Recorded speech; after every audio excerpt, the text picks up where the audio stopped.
Attack on Titan का season 3 लीवाई के squad से शुरू होता है, जिसमें एरन और उसके दोस्त भी शामिल हैं, जो एक कॉटेज में कैंप करते हैं, जबकि हैंग एरन की हार्डनिंग एबिलिटी के साथ एक्सपेरिमेंट करती है।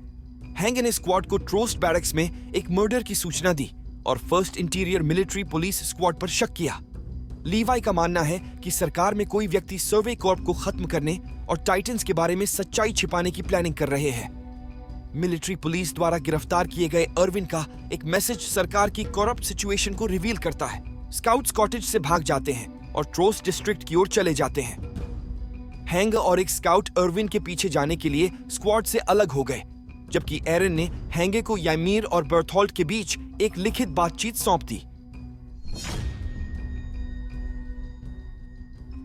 स्काउट्स जीन और आर्मिन के साथ एरन और हिस्टोरिया के वेश में ट्रोस्ट पहुंचते हैं, लेकिन उनका तुरंत अपहरण कर लिया जाता है और मिकासा द्वारा उन्हें बचा लिया जाता है। लीवाई का पीछा केनी, एक सीरियल किलर द्वारा किया जाता है जो इंटीरियर पुलिस स्क्वाड के साथ काम कर रहा है, लेकिन लीवाई भागने में सफल हो जाता है। एरन और हिस्टोरिया को पकड़ लिया गया। लीवाई को हिस्टोरिया के सिंहासन के असली सक्सेसर होने के बारे में जानकारी मिलती है। हिस्टोरिया के बचपन का फ्लैशबैक दिखाया जाता है, जहां केनी द्वारा उसकी मां की हत्या कर दी जाती है और हिस्टोरिया की असली पहचान उसके पिता रॉड रीस द्वारा छिपाई जाती है। हैंगे बताती हैं कि अगर कोई टाइटन एबिलिटीज वाले किसी इंसान को खाता है तो उसे उस इंसान की शक्ति मिल जाती है। अर्विन ने सरकार को उखाड़ फेंकने और हिस्टोरिया को सच्ची रानी के रूप में सिंहासन पर बैठाने की योजना बनाई। मिलिट्री पुलिस ने अर्विन को मर्डर के लिए दोषी ठहराया, जिसके कारण स्काउट रेजिमेंट के अधिकांश लोगों को गिरफ्तार कर लिया गया। बाकी बचे हुए स्काउट्स मिलिट्री पुलिस से बचते हुए एरन और हिस्टोरिया के लिए अपना रेस्क्यू मिशन तैयार करते हैं। आर्मिन, लीवी और मिकासा उनकी मदद करने वाले 2 सैनिकों को पकड़ लेते हैं। स्काउट्स एक आउटपोस्ट पर कब्जा कर लेते हैं और हैंगे मिलिट्री पुलिस को अर्विन को फंसाने की सच्चाई को रिवील करने के लिए उन्हें फंसाती है। लोग अब इंटीरियर मिलिट्री पुलिस के क्रूल बिहेवियर और सरकार के बुरे इरादों को जानते हैं। सिविल वॉर और बाहरी दीवारों में भोजन की कमी से बचने के लिए अर्विन, जिस पर मुकदमा चल रहा है, काउंसिल से आर्ग्यू करता है कि वॉल मरिया को रिकवर करना जरूरी है। जब काउंसिल ने वॉल रोज के ब्रीच होने की झूठी रिपोर्ट सुनी, तो उन्होंने तुरंत आधी मानवता का बलिदान देकर गेट बंद करने का निर्णय लिया। हालांकि जब सेना के प्रमुख डाली जैकरी सैनिकों के साथ पहुंचते हैं, तो यह पता चलता है कि ब्रीच मानव जीवन के लिए काउंसिल की असहमति दिखाने की एक चाल थी। सेना ने सरकार पर कब्जा कर लिया और हैंगे ने लीवाई के स्क्वाड को सूचित किया। एरन एक क्रिस्टल गुफा में फंसा हुआ है और हिस्टोरिया द्वारा उसे छूने के बाद उसे भूली हुई यादें वापस मिल जाती हैं।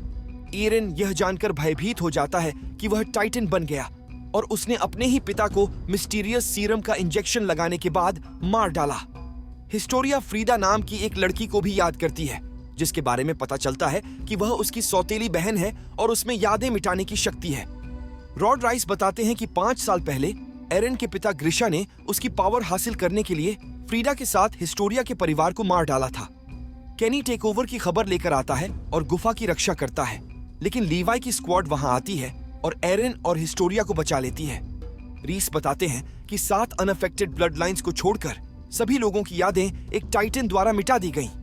फ्रीडा को यादें मिटाने की शक्ति विरासत में मिली और हिस्टोरिया को एहसास हुआ कि उसे अपनी बहन को याद करने के लिए एरन को खाना होगा। हालांकि वह सीरम को तोड़ देती है और रॉड रीस उसे निगल जाता है और एक डिफॉर्म टाइटन बन जाता है। एरन एक आर्मर सीरम पीता है और गुफा कोलैप्स होते ही स्काउट्स भाग जाते हैं। विशाल रीस टाइटन वॉल सिना की ओर रेंगता है और एरन के टाइटन और हिस्टोरिया द्वारा नष्ट कर दिया जाता है। हिस्टोरिया को नया रूलर और रानी घोषित किया गया। लीवाई ने केनी को कोलैप्स्ड हो चुकी गुफा के बाहर फेटल इंजरीज के साथ पाया। केनी ने कुछ देर तक लीवाई को अपराध की दुनिया में ढूंढने और उसके पालन पोषण के बारे में विचार किया। केनी अपने डाइंग वर्ड्स में लीवाई को बताता है कि वह उसका चाचा है। फिर वह लीवी को टाइटन सीरम का पैकेज देता है। हिस्टोरिया को रानी का ताज पहनाया गया है और लीवी ने सभी स्काउट्स को उनकी सर्विस के लिए धन्यवाद देकर अपना नरम पक्ष दिखाया। हम अचानक बीस्ट टाइटन और एक पीटे हुए राइनर के बीच लड़ाई के बाद सामने आए। बीस्ट टाइटन राइनर और बर्थोल्ट को कोऑर्डिनेट फिर से हासिल करने के लिए कहता है। हालांकि इस बात का मतलब पूरे सीजन में क्लियर नहीं है। 2 महीने बीत गए और एरन ने अपनी टाइटन हार्डनिंग एबिलिटी को पूरा कर लिया और इसके साथ हैंग ने एक नया हथियार डेवलप किया जो बिना किसी ह्यूमन कैजुअलिटीज के टाइटन्स को आसानी से मारने की क्षमता रखता है। एरन गुफा में अपने विजन से कमांडेंट कीथ सेडीज को एक व्यक्ति के रूप में याद करता है, इसलिए स्काउट्स उससे पूछताछ करने के लिए आगे बढ़ते हैं। कीथ उन्हें बताता है कि वह पहली बार एरन के पिता से कैसे मिला और कहा कि उसने उसे वॉलमारिया के बाहर भूलने की बीमारी के साथ पाया था। सैनिक वॉलमारिया को फिर से प्राप्त करने की तैयारी करते हैं। सीजन का अंत बर्थोल्ट और राइनर के साथ दीवार पर होता है, जो आने वाले सैनिकों से लड़ने के लिए तैयार होते हैं। चांदनी रातों में सोते टाइटन से बचने के लिए स्काउट्स रात में ट्रैवल करते हैं। जब वो वहां पहुंचते हैं तो आर्मिन को पता चलता है कि बर्थोल्ट और राइनर वॉलमारिया में हैं। एरन बिना किसी विरोध के तुरंत आउटर होल को सील कर देता है, जिससे शक पैदा होता है।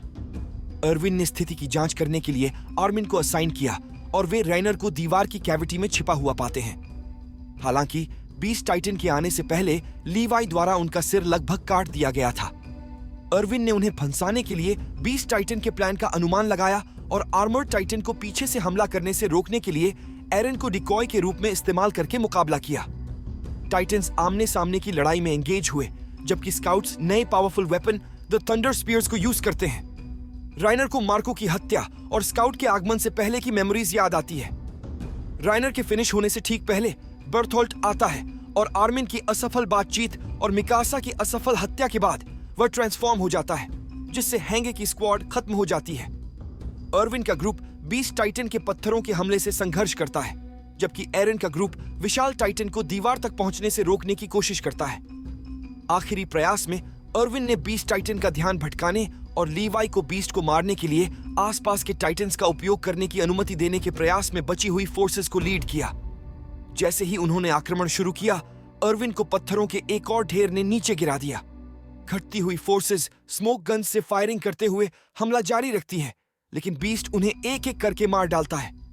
अचानक लीवाई स्मोक से बाहर निकलता है और बीस्ट के टुकड़े टुकड़े कर देता है, लेकिन बीस्ट का साथी टाइटन उसे दूर ले जाता है। इस चार्ज में एक सिपाही सुरक्षित बच गया। आर्मिन को पता चलता है कि कोलोसल टाइटन का स्टेमिना कम हो रहा है और वह अपने प्लान में खुद को सैक्रिफाइस कर देता है, जबकि मिकासा की टीम हैंगे की मदद से राइनर को उसके टाइटन फॉर्म से सफलतापूर्वक हटा देती है, जो जीवित और अच्छी तरह से दिखाई देता है।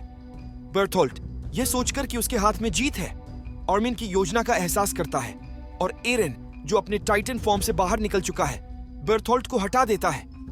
एरन आर्मिन के जले हुए शरीर को देखकर निराश हो जाता है, लेकिन बीस्ट वहां आता है और चुपके से एरन को बताता है कि वे दोनों एरन के पिता के विक्टिम्स हैं। लीवाई वहां आता है और बीस्ट भाग जाता है और बर्थोल्ट को पीछे छोड़ देता है। आर्मिन जिंदा होने का साइन दिखाता है। इस बीच हैंगर राइनर को मारने की कोशिश करती है, लेकिन जेन ने उसे यह कहते हुए रोक दिया कि उन्हें आर्मर्ड टाइटन के पावर की जरूरत सकती है। वहां पहुंचने पर मिकासा को पता चलता है कि वे बर्थोल्ट की शक्ति लेने के लिए आर्मिन पर टाइटन सीरम का उपयोग कर सकते हैं। लीवाई के सीरम सौंपने से ठीक पहले जीवित सैनिक एरविन के साथ आता है, जो अभी भी जीवित है। उन चारों के बीच इस बात पर बहस शुरू हो जाती है कि सीरम किसे मिलना चाहिए, लेकिन लीवी अंततः इसे आर्मिन को देने का फैसला करता है। इसके बाद आर्मिन बर्थोल्ट को खा जाता है और कोलोसल टाइटन की शक्ति प्राप्त कर लेता है। आर्मिन के जागने और ठीक होने के बाद वे एरन के पिता के बेसमेंट में जाते हैं। नॉर्मल लगने वाली स्टडी के अंदर उन्हें डेस्क में छिपी ज्ञान से भरी किताबें मिली। साथ ही एरन के पिता और 2 अन्य लोगों की तस्वीर भी मिली। स्काउट्स अपने सफल टेकओवर की खबर के साथ घर लौटते हैं। बाद में एरन डॉक्यूमेंटेशन के लिए आर्मिन को अपने पिता से प्राप्त यादों को याद करता है। एरन के पिता ग्रिशा यीगर मार्ली में एक इंटर्नमेंट जोन में रहने वाले एक एल्डियन सिटीजन के रूप में अपने अतीत को याद करते हैं। एक बच्चे के रूप में वह और उसकी बहन एक ब्लिम्प का पता लगाने के लिए भाग गए, लेकिन पकड़े गए।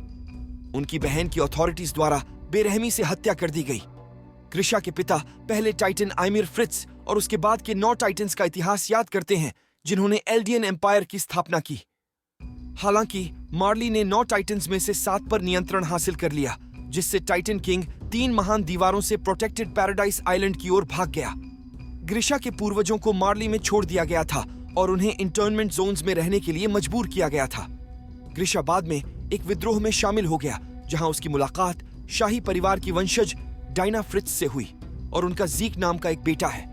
अपने उद्देश्य के लिए जीक को एक हीरो के रूप में उभारने के उनके एफर्ट्स के बावजूद वह अंततः उन्हें धोखा देता है और वे नासमझ टाइटन्स में बदल जाते हैं, जिसमें डीना भी शामिल है, जो बाद में ग्रिशा की वाइफ एरन की मां को खा जाती है।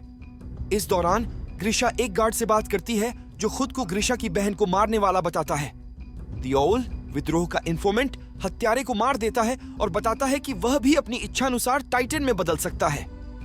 एरन क्रूगर ओल का असली नाम ग्रिशा को समझाता है कि वह भी ईमिर का फॉलोवर है और उसके पास 9 टाइटन्स की शक्तियों में से एक है। वह चाहता है कि ग्रिशा अटैक टाइटन के रूप में उसकी जगह ले और फाउंडिंग टाइटन की शक्ति हासिल कर ले, क्योंकि जो लोग 9 टाइटन की शक्ति लेते हैं वे 13 साल के भीतर मर जाएंगे। उन्होंने यह भी खुलासा किया कि सभी 9 टाइटन्स किसी न किसी तरह से फाउंडिंग टाइटन ईमिर से जुड़े हुए हैं। एरन के पिता के बेसमेंट में अपनी खोज के बाद एरन और मिकासा हिस्टोरिया से फिर मिलते हैं, जो आइमिर के एक लेटर को पढ़ने के बाद फाउंडिंग टाइटन के विविड विजन्स का अनुभव करते हैं। स्काउट रेजिमेंट और उसके लीडर्स यह डिसाइड करने के लिए एकत्रित होते हैं कि उनके द्वारा एकत्रित की गई जानकारी का क्या करना है।